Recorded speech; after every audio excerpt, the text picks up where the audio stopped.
चारों तरफ से आपकी संस्कृति को नष्ट करने का प्रोग्राम चल रहा है। विधर्मी लोगों ने चारों तरफ से जाल बिछा दिया है। पहले इन लोगों ने आपके इतिहास को नष्ट किया, अभी उन्हीं अंशों को लेकर के अभी नुपुर शर्मा ने जो कुछ भी बोला गलत नहीं बोला था। और देखो काट देखो लोगों की, 6 साल की लड़की से शादी की थी। इन लोगों ने उस काट को ये जानते थे पहले से ही कि कभी इस बात को लेकर के बवंडर होगा, तो क्या करें, अपनी काट पहले से ढूंढी। इन लोगों ने आपके शास्त्रों में डाल दिया प्रक्षिप्त कि जब भगवान राम और सीता जी का विवाह हुआ था तो सीता जी की उम्र भी 6 साल की थी। कहां वो लोग चल रहे हैं। और जब हम लोगों ने बवाल किया तो कहते हैं भैया जिनके घर शीशे के होते हैं ना वो दूसरों पर पत्थर नहीं उछाला करते। तुम हमारे मोहम्मद पर बोल रहे हो, लेकिन अपने राम को तो देख लो, सीता जी की उम्र भी 6 साल की थी जब विवाह हुआ था। और हमारे मूर्ख जो कथाकार राम चरितमानस के जो कथाकार है वो षड्यंत्र को नहीं समझ पा रहे। वो भी कह रहे हैं हाँ जी 6 साल की थी सीता जी की उम्र। वेदना हुई आर्य समाज को। तब आर्य समाज के विद्वान थे पंडित चमुपति जी महाराज। उन्होंने कलम उठाई और कहने लगे देखो हम अपने कृष्ण के सम्मान को गिरने नहीं देंगे। पंडित चमुपति एमए ने पुस्तक लिखी जिसका नाम था रंगीला रसूल, और वो कृष्ण तेरी गीता जलानी पड़ेगी उस पुस्तक का उत्तर लिखा था उन्होंने। जो उनका रसूल था ना मोहम्मद, उसका जीवन कैसा था बिल्कुल पंडित चमुपति शर्मा ने लिख करके लिख दिया, बता दिया समाज में। अब पुस्तक तो लिख दी लेकिन कोई माइकालाल उस पुस्तक को छापने के लिए तैयार नहीं। कौन छापे, कौन अपने सिर को कटवाए विधर्मी लोगों से। किसी की भी हिम्मत नहीं हुई। जो कहते ना हर समाज के लोग कृष्ण को नहीं मानते, अरे कोई नहीं आया था। तब कृष्ण के सम्मान को बचाने के लिए आर्य समाज के विद्वान आए थे। पंडित चमुपति मैंने पुस्तक लिखी थी और पुस्तक को छापने के लिए कोई तैयार नहीं हुआ। तब आर्य समाज के विद्वान महाशय राजपाल तैयार हुए। उनकी खुद की प्रेस थी। महाशय राजपाल कहते पंडित जी तुमने अपना काम कर दिया, अब छापने का काम मैं करूंगा, जो अंजाम होगा देखा जाएगा, तुम चिंता मत करो। आज भी राजपाल एंड सन्स के नाम से प्रकाशन चलता है उनका। पंडित राजपाल ने वो पुस्तक छापी और आप लोग जानते हो अंजाम क्या हुआ, पंडित राजपाल जी की हत्या हुई। आर्य समाज ने कितना बलिदान दिया है साहब। आज भी मैं कहना चाहता हूं इस देश को, संस्कृति को बचाना चाहते हो तो ऋषि दयानंद के झंडे के नीचे आ जाओ। मैं छत्तीसगढ़ के अंदर गया, बहुत बड़े पैमाने पर धर्मांतरण हुआ। मुझे पता चला जब हम लोग वहां पर पहुंचे तो वहां पादरी लोग बैठे थे और जो लोग कन्वर्ट हो गए थे वो लोग भी बैठे थे। मैंने उनसे एक प्रश्न किया, मैंने कहा क्या बात भाई, तुमको सनातन धर्म अच्छा नहीं लगा, आप ईसा मसीह में शामिल हो गए, ईसा मसीह में कौन सी विशेषता आपको नजर आ गई, हमारे भगवान कृष्ण और राम में कौन सी तुमको कमी नजर आ गई, बताओ तो सही है। वो जो भोले वाले लोग थे उनके पास तो कोई उत्तर नहीं था, लेकिन जो पादरी था जिसने कन्वर्ट किया था उस व्यक्ति ने मेरे से प्रश्न किया। वो कहता है स्वामी जी आप ईसा मसीह पर बार बार कमेंट कर देते हैं, अपने राम और कृष्ण की प्रशंसा करते हैं, लेकिन यदि वास्तव में आप सच्चे संत हैं तो मेरे एक प्रश्न का उत्तर देना। मैंने कहा पूछो क्या पूछना चाहते हो। वो व्यक्ति कहता है एक तरफ हमारे ईसा मसीह हैं और एक तरफ आपके भगवान कृष्ण जिनको आप योगी राज कहते हो।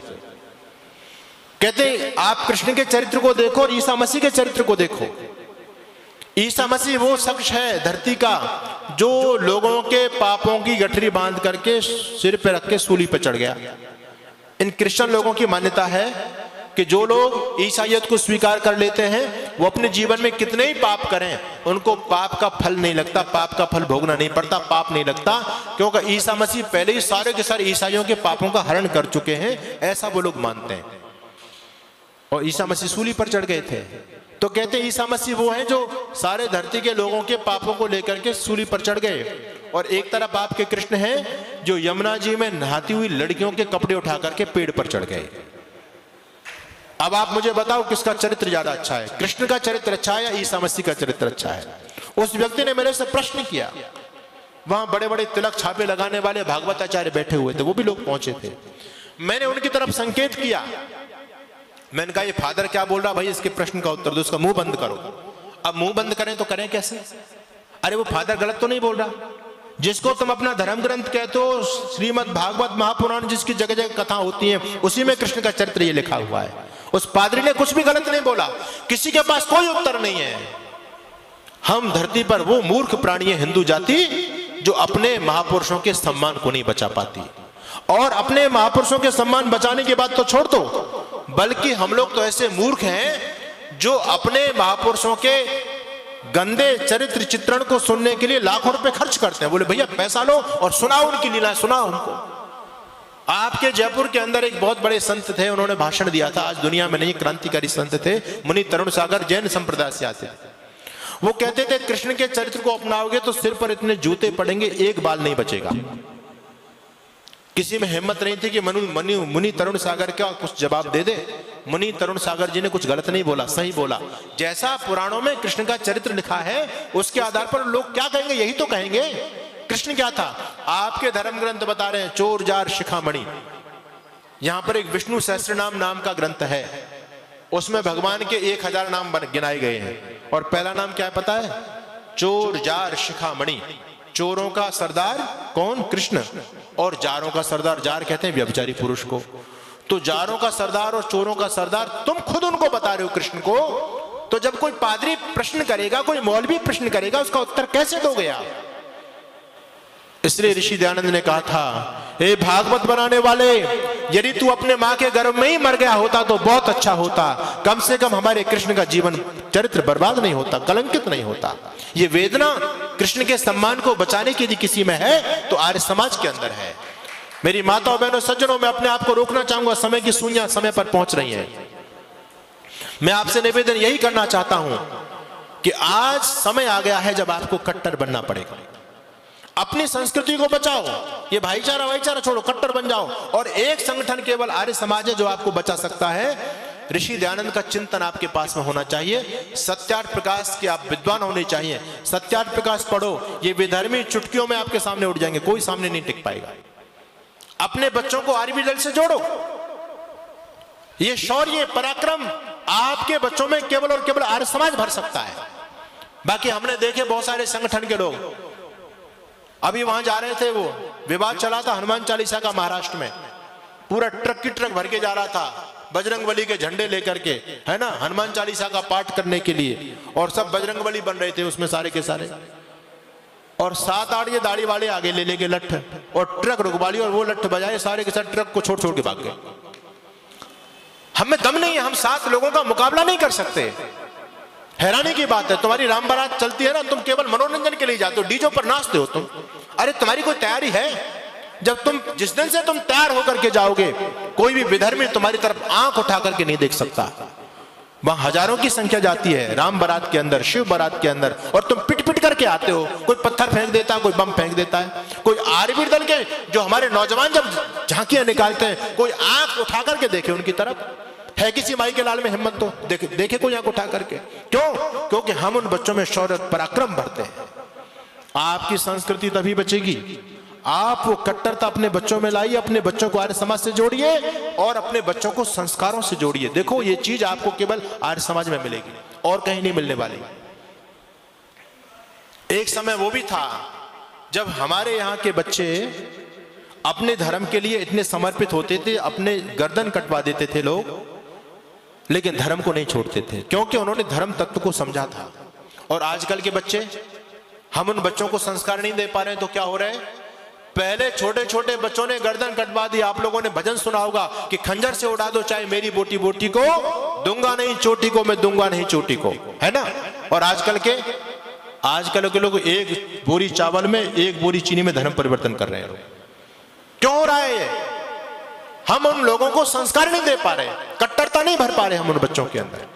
तो आज आवश्यकता है अपने बच्चों को आर्य समाज से जोड़ने की। ये भाईचारा छोड़ो, दुनिया में सबसे श्रेष्ठ धर्म तो केवल एक ही होता है, वो हमारा सनातन धर्म है। बाकी तो सारे के सारे लोगों के मत और पंथ हैं ये।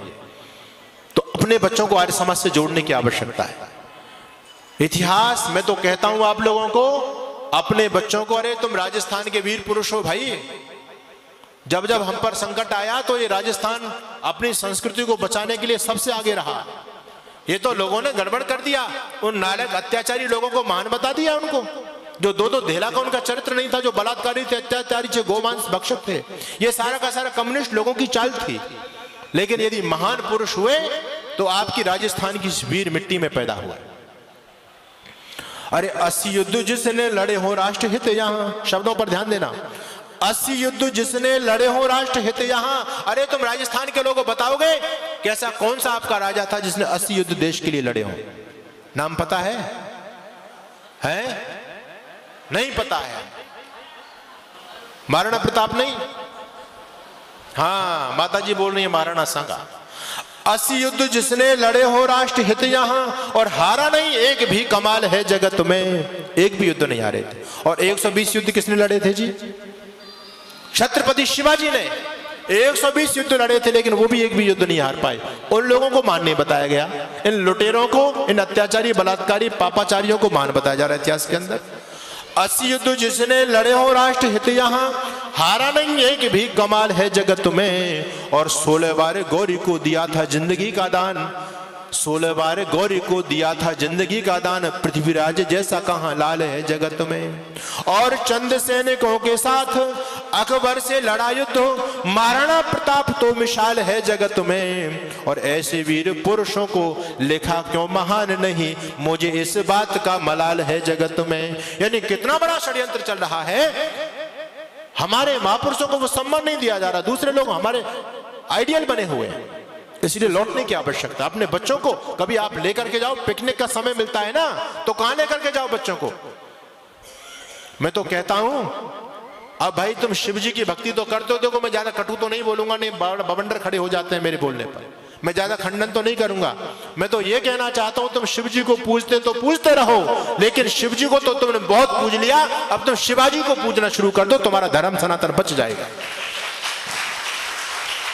आज ये 4.5, 3, 5 करोड़ लोग वहां से कावड़ लेकर के आ रहे हैं साहब, कितनी बड़ी फौज है हमारी। जिस दिन ये लोग हल्दी घाटी की तरफ बढ़ जाएंगे और उस हल्दी घाटी की वीर प्रसूति मिट्टी को लेने आएंगे, उस दिन इन जिहादियों की दुनिया में खलबली मच जाएगी। अब हिंदुस्तान के लोग जाग चुके हैं, अब तुम्हारी दाल गलने वाली नहीं है। मैं कहता हूं अब देश में वीरों की पूजा होनी चाहिए। और श्याम नारायण पांडे ने वो कविता लिखी थी ना, मैं यही आपको बताना चाहता हूं कि थाल सजाकर किसे पूजने चले प्रार्थी मत वाले। याद है आप लोगों को, बचपन में हमने पढ़ी थी।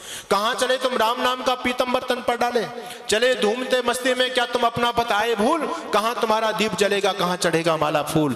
अरे इधर प्रयाग न गंगा सागर, इधर न रामेश्वर काशी, यहाँ कहां है तीर्थ तुम्हारा, कहां चले तुम सन्यासी। एक व्यक्ति जा रहा है थाली सजा करके आरती करने के लिए, लेकिन वो राजस्थान की वीर भूमि की तरफ जा रहा है। कवि ने पूछ लिया कि यहां तो कोई बड़ा तीर्थ नहीं है, तुम कहां जा रहे हो भाई। तुम हरिद्वार जाओ, ऋषिकेश जाओ, 4 धाम जाओ, दक्षिण में जाओ, रामेश्वर जाओ, तुम इधर चित्तौड़ की तरफ कहां जा रहे हो, यहां तो कोई बड़ा मंदिर भी नहीं है। तो जानते हो उस व्यक्ति ने क्या उत्तर दिया? कवि ने लिखा, इधर प्रयाग न गंगा सागर, इधर न रामेश्वर काशी, यहाँ कहां है तीर्थ तुम्हारा, कहां चले तुम सन्यासी। वो व्यक्ति उत्तर देता है, अरे मुझे ना जाना गंगा सागर, मुझे ना रामेश्वर काशी, तीर्थराज चित्तौड़ देखने को मेरी आंखें प्यासी। अपने अचल स्वतंत्र दुर्ग पर सुनकर वैरी की बोली, निकल पड़ी थी हाथों में तलवार लेकर के जहां युवाओं की टोली। और जहां आन पर मां बहनों की जला जला पावन होली, वीर मंडली गर्भित स्वर से जय मां की जय जय बोली। और आगे कवि ने लिखा, सुंदरियों ने जहां देश हित जौहर व्रत करना सीखा। ये वीरभूमि राजस्थान का इतिहास है साहब। सुंदरियों ने जहां देश हित जौहर व्रत करना सीखा, स्वतंत्रता के लिए जहां पर बच्चों ने भी मरना सीखा। अरे वहीं जा रहा पूजा करने, लेने सतियों की पदधूल, वहीं हमारा दीप जलेगा, वहीं चढ़ेगा माला फूल। तो अपने बच्चों को कभी समय मिले तो अपने बच्चों को हल्दी घाटी लेकर के जाओ, वो दिखाओ वो मिट्टी आज भी पीली मिट्टी है, कि ये वो मिट्टी है जिसने हमारी संस्कृति की रक्षा की थी। या हमारे राणा प्रताप ने अपनी संस्कृति की रक्षा के लिए मुगलों से लोहा लिया था। कभी अपने बच्चों को ले जाना सर हिंद की वो दीवारें दिखाना, जहां गुरु गोविंद सिंह के छोटे छोटे बच्चों ने को इन जिहादी लोगों ने, मुसलमान लोगों ने जीवित जिंदा दीवारों में चिनवा दिया था। फतेह सिंह और जोरावर सिंह, इतिहास दोहराने का मेरे पास समय नहीं है, लेकिन बच्चे बैठे मैं प्रेरणा की दृष्टि से आपको बताना चाहता हूं। जब वाजिद खान ने, जब गुरु गोविंद सिंह के चारों बच्चे इस देश के लिए शहादत हो गए, बड़े बड़े बच्चे, अजीत सिंह और जुझार सिंह युद्ध भूमि में काम आ गए। 2 छोटे छोटे बच्चे बचे थे, एक की उम्र 7 साल है, एक की उम्र 9 साल है। अजीत सिंह और फतेह सिंह और जोरावर सिंह, उन विधर्मी अत्याचारी दुराचारी लोगों ने दोनों बच्चों को पकड़ लिया। और उन छोटे छोटे बच्चों को देखो, ये अपने बच्चों को शिक्षा देना। वो भी एक गुरु गोविंद सिंह के बच्चे थे जो अपने धर्म के लिए मिट गए, लेकिन इस्लाम को स्वीकार नहीं किया। वाजिद खान ने पकड़ लिया, उन छोटे छोटे बच्चों को यातना देने लगा कि तुम इस्लाम को स्वीकार कर लो, अपने सनातन धर्म को छोड़ दो। लेकिन जानते हो कितनी यातना देखी। दिसंबर का महीना, सरहिंद के किले में जाइएगा, आज भी वो घटनाक्रम मुझे याद आ जाता है स्मृति पटल पर।